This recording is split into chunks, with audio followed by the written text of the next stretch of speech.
السلام علیکم۔ یہ ایک سوال آیا ہوا ہے کہ قرآن کے مطابق انسان کب ناقابل شکست بن جاتا ہے، اور ایسے ہی ملتا جلتا جو سوال ہے وہ بھی آپ کے سامنے رکھ دیتا ہوں کہ کیا انسان کی اصل طاقت اس کی دولت، طاقت اور تعلقات میں ہے یا اللہ پر حقیقی بھروسے میں؟ آخر کون سا انسان کبھی حقیقت میں شکست نہیں کھاتا؟ کیا اللہ پر بھروسہ واقعی انسان کو ناقابل شکست بنا دیتا ہے؟ تو یہ ہے وہ سوالات جو ملتے جلتے ہیں، ان کا جواب ایک ہی جگہ سے مل جائے گا، اس لیے ان سب کو ایک ساتھ کر دیا۔ اگر آج آپ کی نوکری، پیسہ، دوست اور تمام سہارے ختم ہو جائیں تو کیا آپ خود کو کمزور سمجھیں گے؟ قرآن کہتا ہے کہ اگر اللہ آپ کے ساتھ ہے تو آپ ابھی بھی ناقابل شکست ہیں، لیکن کیسے؟ آئیے قرآن سے جانتے ہیں۔ سورہ آل عمران میں ہے کہ اگر اللہ تمہاری مدد کرے تو کوئی تم پر غالب نہیں آ سکتا، اور اگر وہ تمہیں چھوڑ دے تو پھر کون تمہاری مدد کر سکتا ہے؟ تو اصل طاقت اللہ کی نصرت ہے، نہ کہ صرف وسائل، تعداد یا ظاہری قوت۔ سورہ طلاق میں ہے کہ جو اللہ پر بھروسہ کرتا ہے اللہ اس کے لیے کافی ہو جاتا ہے۔ ناقابل شکست انسان وہ ہے جو نتائج سے پہلے اللہ پر اعتماد کرتا ہے، کیونکہ اس کا سہارا کبھی ختم نہیں ہوتا۔ ناقابل شکست ہونا ہر مشکل سے بچ جانا نہیں، بلکہ ہر مشکل میں اللہ پر ایسا بھروسہ رکھنا ہے کہ حالات آپ کو توڑ نہ سکیں۔ ان آیتوں کی تفصیل میں جانے سے پہلے موجودہ ترجمے کو سامنے رکھتے ہوئے کچھ گزارشات کہ دنیا کہتی ہے طاقتور بنو، قرآن کہتا ہے اللہ پر بھروسہ کرو، آخر صحیح کون ہے؟ اگر اللہ آپ کے ساتھ ہو تو کیا واقعی پوری دنیا بھی آپ کو شکست دے سکتی ہے؟ کیا کمزور انسان بھی ناقابل شکست بن سکتا ہے؟ قرآن کا جواب حیران کر دے گا۔ ہم طاقت ڈھونڈتے ہیں لوگوں میں، جبکہ قرآن طاقت کا ایک بالکل مختلف راز بتاتا ہے۔ جس چیز کو ہم طاقت سمجھتے ہیں قرآن اسے اصل طاقت نہیں مانتا۔ تو یہ چند بنیادی باتیں تھیں اور سوال آپ کے سامنے آ گیا۔ جن آیتوں کا حوالہ دیا گیا ان آیت کی حقیقت جاننے سے پہلے آج کے معاشی اور معاشرتی حالات کو دیکھتے ہوئے کچھ مثال آپ کے سامنے پیش کر رہا ہوں تاکہ آپ یہ سمجھ سکیں کہ قرآن آج کے دور کی بھی کتاب ہے۔ آج کے اس دور میں بھی ہمیں فوری ہدایت قرآن سے مل سکتی ہے، شرط یہ ہے کہ ہم قرآن کے پیغام کو سمجھیں۔ ایک شخص کی پوری جمع پونجی ختم ہو گئی، کاروبار بند ہو گیا، دوست بھی ساتھ چھوڑ گئے، لوگ کہنے لگے اب تمہارا کچھ نہیں ہو سکتا۔ لیکن وہ شخص حوصلہ نہیں ہار تھا، صحیح راستہ اختیار کرتا ہے، اللہ پر بھروسہ رکھتا ہے، مسلسل محنت کرتا ہے، اور کچھ عرصے بعد اللہ اس کے لیے نئے راستے کھول دیتا ہے۔ سورہ طلاق کا عملی تصور یہی ہے کہ انسان ظاہری اسباب ختم ہونے کے باوجود اللہ پر اعتماد رکھتا ہے۔ تو کیا ہماری امید بینک بیلنس سے جڑی ہے یا اللہ سے؟ تاریخ میں بارہا ایسا ہوا کہ ایک چھوٹا یا وسائل میں کمزور ملک بڑی طاقتوں کے دباؤ کے باوجود اپنی شناخت اور حوصلہ برقرار رکھتا ہے، جبکہ بعض طاقتور ریاستیں اندرونی کمزوری، ناانصافی یا غلط فیصلوں کی وجہ سے مشکلات کا شکار ہو جاتی ہیں۔ سورہ آل عمران انسان کو یاد دلاتی ہے کہ محض ظاہری طاقت کامیابی کی ضمانت نہیں۔ کیا اصل طاقت صرف ہتھیار ہیں یا درست اصول اور اللہ کی مدد بھی فیصلے کی حیثیت رکھتی ہے؟ اس کے لیے آپ افغانستان، ایران، امریکہ جنگ کو مثال بنا سکتے ہیں۔ ایک مریض جدید علاج، بہترین ڈاکٹر اور تمام سہولتوں کے باوجود شدید خوف میں مبتلا ہے۔ دوسرا مریض بھی علاج کروا رہا ہے مگر اس کے دل میں اطمینان ہے کہ نتیجہ اللہ کے ہاتھ میں ہے۔ دونوں علاج کرتے ہیں مگر ایک خوف میں ٹوٹ جاتا ہے اور دوسرا امید کے ساتھ ثابت قدم رہتا ہے۔ اللہ پر بھروسہ علاج چھوڑنے کا نام نہیں، بلکہ علاج کرتے ہوئے دل کا سہارا اللہ کو بنانا ہے۔ ایک شخص کی نوکری ختم ہو جاتی ہے، وہ سوچتا ہے میری زندگی ختم ہو گئی۔ دوسرا شخص کہتا ہے نوکری میرا رزق نہیں تھی، رزق دینے والا اللہ ہے۔ دونوں کی صورتحال ایک جیسی ہے لیکن سوچ مختلف ہے۔ یہی سوچ انسان کو ٹوٹنے یا سنبھلنے میں فرق پیدا کرتی ہے۔ آج ہزاروں نوجوان اپنی قدر و قیمت کو لائکس، فالوورز اور لوگوں کی رائے سے جوڑ بیٹھتے ہیں۔ ایک منفی تبصرہ انہیں اندر سے توڑ دیتا ہے۔ جبکہ جس انسان کا اعتماد اللہ پر ہو وہ لوگوں کی رائے سے متاثر ضرور ہو سکتا ہے، مگر اس کی پوری شخصیت اس پر قائم نہیں ہوتی۔ زلزلہ، سیلاب یا آگ لگنے کے بعد بعض لوگ سب کچھ کھو دیتے ہیں، کچھ لوگ صرف نقصان دیکھتے ہیں اور کچھ لوگ کہتے ہیں ہم دوبارہ کھڑے ہوں گے، اللہ ہمارے ساتھ ہے۔ یہ دوسرا رویہ امید، صبر اور عمل کا ہے۔ ایک طالب علم ایک امتحان میں ناکام ہو جاتا ہے، وہ خود کو ناکام انسان سمجھ لیتا ہے۔ دوسرا طالب علم غلطیوں سے سیکھتا ہے، دوبارہ محنت کرتا ہے اور اللہ پر بھروسہ رکھتا ہے۔ ناکامی دونوں کو ملی لیکن شکست صرف ایک نے قبول کی۔ قرآن کے مطابق ناقابل شکست انسان وہ نہیں جو کبھی گرے ہی نہیں، بلکہ وہ ہے جو ہر بار گر کر بھی اللہ پر بھروسہ رکھتے ہوئے دوبارہ کھڑا ہو جائے۔ تو یہ چند روزمرہ کی مثالیں تھیں، کیونکہ ہمارے چینل قرآنک لیسنس آفیشیلس کی جو ویڈیوز ہوتی ہیں، ہم قرآن کو آسان الفاظ میں لوگوں تک پہنچاتے ہیں اور ان کو روزمرہ کی مثال سے سمجھاتے ہیں تاکہ اپنی زندگی پر اسے وہ لاگو کر سکیں اور دیکھیں کہ وہ کیسے ہر لمحے اللہ کی فرما برداری اختیار کر سکتے ہیں، اور جہاں آپ اللہ کی ہدایت کو بھول جاتے ہیں، اللہ کی نافرمانی میں آ جاتے ہیں، تو اس کے نتائج بھی بڑے بھیانک ہوتے ہیں۔ تو اب آئیے ہم ان آیتوں کی تفصیل کی طرف چلتے ہیں جن کا حوالہ دیا گیا ہے۔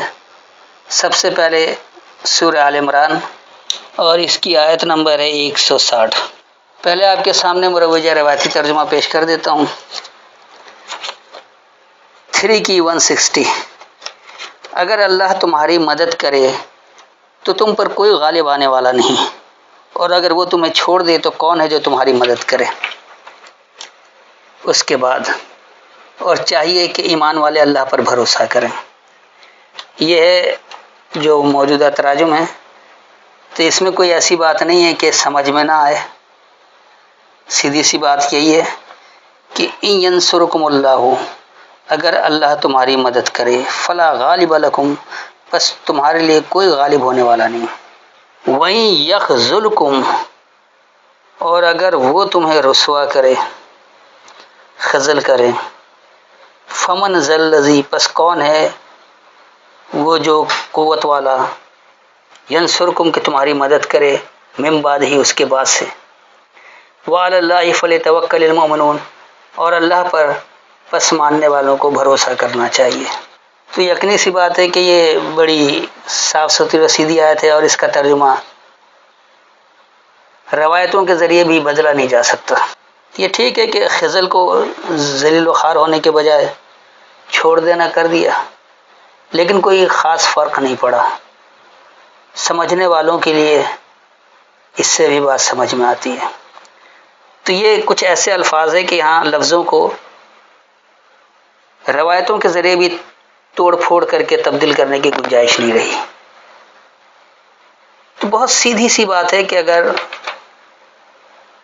اللہ آپ کی مدد کرے تو آپ پر کوئی غالب نہیں آ سکتا، لیکن اگر آپ نے اللہ سے رسوائی کو قبول کر لیا ہے اللہ کی نافرمانی کر کے، تو پھر کوئی ایسی قوت نہیں ہے جو اس کے بعد تمہاری مدد کر سکے۔ اس لیے ماننے والوں کو کہا جا رہا ہے کہ پس وہ اللہ ہی پر بھروسہ رکھیں۔ تو ہر معاملے میں آپ اللہ کو سامنے رکھیں، اللہ پر بھروسہ کریں اور پھر نتائج اللہ پر چھوڑ دیں۔ لیکن یہ نہیں کہ اللہ پر بھروسہ کرنے کا مطلب کہ آپ ہاتھ پر ہاتھ رکھ کر بیٹھ جائیں۔ اپنی پوری کوشش کریں گے، اپنی پوری جد و جہد کریں گے، اپنے عمل کو بروکار لے کر آئیں گے اور پھر نتیجہ اللہ پر چھوڑ دیں گے۔ اب ایسے ہی آ جائیے سورہ طلاق اور اس کی آیت نمبر 3، یعنی 65 کی 3۔ اور وہ اسے رزق دیتا ہے جہاں سے اسے گمان بھی نہیں ہوتا، اور جو اللہ پر بھروسہ کرتا ہے تو وہ اس کے لیے کافی ہے۔ بے شک اللہ اپنے کام پورے کرنے والا ہے، بے شک اللہ نے ہر بات کے لیے اندازہ مقرر کیا ہے۔ تو یہ ہے ہمارا مروجہ ترجمہ۔ اب دیکھیے یہاں بات کیا ہے۔ تقریباً کسی حد تک بات ٹھیک ہے کہ اس میں کوئی زیادہ تبدیلی نہیں کر پائے۔ اب دیکھیے یہاں بات کیا ہے، وَيَرْزُقْهُ مِنْ حَيْثُ لَا يَحْتَسِبُ، اور وہ سامان نشونما دیتا ہے جہاں سے تم یہ حساب نہیں لگاتے۔ وَمَنْ يَتَوَكَّلْ عَلَى اللَّهِ، اور جو بھروسہ کرے اللہ پر، فَهُوَ حَسْبُهُ، بس وہی اس کا حساب ہے، وہی اس کے لیے کافی ہے۔ ان اللہ بالغ امرہ، بے شک اللہ پہنچاتا ہے اپنے معاملات کے ذریعے۔ قد جعل اللہ، یقینی اللہ نے بنا دیا، لکل شیء قدرا، ہر ایک شے کے لیے ایک پیمانہ۔ تو یہاں اللہ نے یہ بتا دیا ہے کہ پیمانے اللہ کے مقرر کردہ ہیں، اگر آپ اس پیمانے کو سمجھیں گے تو اس سے آپ فائدہ اٹھائیں گے، نہیں سمجھیں گے تو نہیں فائدہ اٹھائیں گے۔ تو اس آیت میں اللہ نے بہت واضح طور پر یہ عام لوگوں کو قیامت تک کے لیے ہدایت دے دی ہے کہ وہ وہاں سے تمہیں سامان نشوما دیتا ہے جہاں سے تم نے حساب بھی نہیں لگایا تھا، جہاں سے تم نے سوچا بھی نہیں ہوتا ہے، گمان بھی نہیں کیا ہوا ہوتا ہے۔ تو جو اللہ پر بھروسہ کرے تو بس وہی اس کا حساب ہے۔ آپ اللہ پر توکل کرتے ہیں اپنی محنت کوشش پوری کر کے، تو پھر نتیجہ بھی اللہ پر چھوڑ دیں، اللہ آپ کو ضرور نتیجہ اچھا دے گا۔ اور کس لیے کہ بے شک اللہ اپنے معاملات کو پہنچاتا ہے، اپنے معاملات کے ذریعے پہنچاتا ہے۔ اگر آپ نے اللہ کے احکامات کو مد نظر رکھا ہے، آپ وہ کام پورا کر رہے ہیں، تو نتیجہ پہنچنا ہی پہنچنا ہے، کیونکہ آپ نے اس امر کو پورا کیا ہے، اس معاملے کو آپ نے پورا کیا ہے۔ لیکن اگر آپ امر کو پورا نہیں کریں گے، معاملہ کو پورا نہیں کریں گے اور بیٹھے رہ جائیں گے کہ بیٹھے بیٹھائے مل جائے، تو یہ ہرگز نہیں ہو سکتا۔ جس معاملے میں بھی آپ کو اللہ کی مدد کی ضرورت ہے، اس میں وہاں پر آپ اس کی پوری کوشش کریں گے، پھر وہ معاملہ پہنچ جاتا ہے۔ اور ایسا کس لیے کہ اللہ نے یقینی طور پر ہر ایک شے کے لیے ایک پیمانہ بنا رکھا ہے۔ تو ہر ایک شے کا ایک پیمانہ مقرر ہے اللہ کا بنایا ہوا، اگر آپ اسے سمجھیں گے تو اس سے زیادہ فائدہ اٹھا سکیں گے، اور اگر آپ اسے نہیں سمجھیں گے تو پھر آپ نقصان میں رہیں گے۔ تو اللہ کے پیمانوں کو سمجھنے کے لیے یہ ضروری ہے کہ آپ ہر معاملے میں اللہ سے رہنمائی لیں۔ اللہ سے رہنمائی لینے کے لیے اللہ کی کتاب کو سمجھ کر پڑھنا ضروری ہے، اور اسی کے لیے اللہ نے 2 وقت صلاۃ روزانہ رکھا ہے کہ آپ اکٹھے بیٹھ کر اللہ کی کتاب کو سمجھ کر پڑھیں۔ اس کے سمجھنے کے لیے وہاں جو حجت ہوگی، جو بحث برائے دلیل ہوگی، اس کو اللہ حج کہتا ہے، اور جب آپ کو سمجھ میں آ جائے تو اس کو اپنے عمل سے فروغ دینے کا نام زکوٰۃ ہے، اور پھر ہر وہ عمل جو آپ کا قرآن کے خلاف تھا اس سے رک جانا صیام کہلاتا ہے۔ تو اللہ نے بہت آسان رکھا ہے، دین کوئی مشکل چیز نہیں ہے، نہ اس میں کوئی پابندی ہے کہ ایسا کرو گے تو پھر کچھ ہوگا۔ تو یاد رکھیے، اگر آج آپ کے سارے ظاہری سہارے ختم ہو جائیں تو کیا آپ کے پاس اللہ کا سہارا باقی رہے گا؟ یا ہم نے اپنی طاقت کا مرکز اللہ کے بجائے دولت، عہدے، تعلقات اور لوگوں کی رائے کو بنا لیا ہے؟ تو آپ اپنا محاسبہ خود کیجئے اور دیکھیے کہ آپ کیا عمل کر رہے ہیں اور کس طرح کر رہے ہیں، اور آپ کس پر بھروسہ کر رہے ہیں۔ کیا آپ کا بھروسہ اللہ پر ہے، یا آپ نے بھی ظاہری اسباب کو بھروسہ بنا رکھا ہے؟ تو سیدھی سی بات ہے، جو آپ کریں گے، جس طرح آپ کا اعتقاد ہوگا، ویسے ہی آپ کو نتیجہ ملے گا۔ اب آخر میں آپ سے سوال ہے کہ آپ کے خیال میں انسان کو زیادہ طاقت کس چیز سے ملتی ہے؟ دولت، تعلقات اور وسائل سے، یا اللہ پر مکمل بھروسے سے؟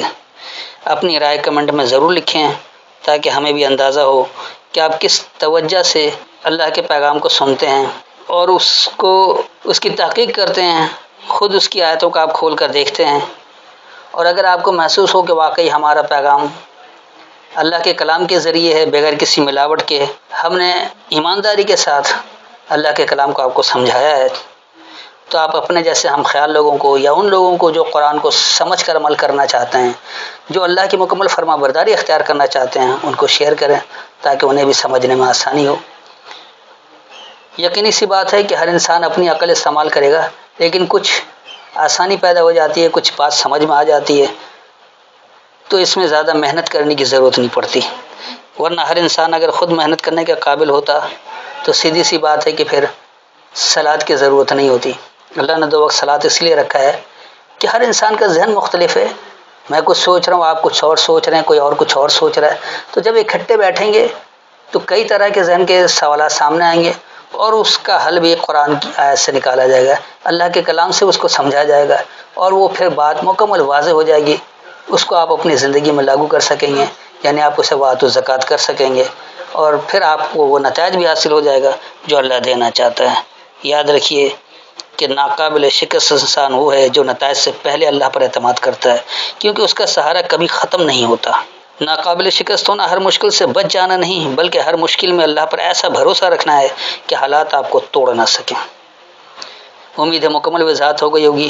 پھر بھی اگر کوئی تشنگی محسوس ہو یا کوئی بات سمجھ میں نہ آئی ہو تو آیت کے حوالے سے اپنا سوال دہرا سکتے ہیں۔ السلام علیکم۔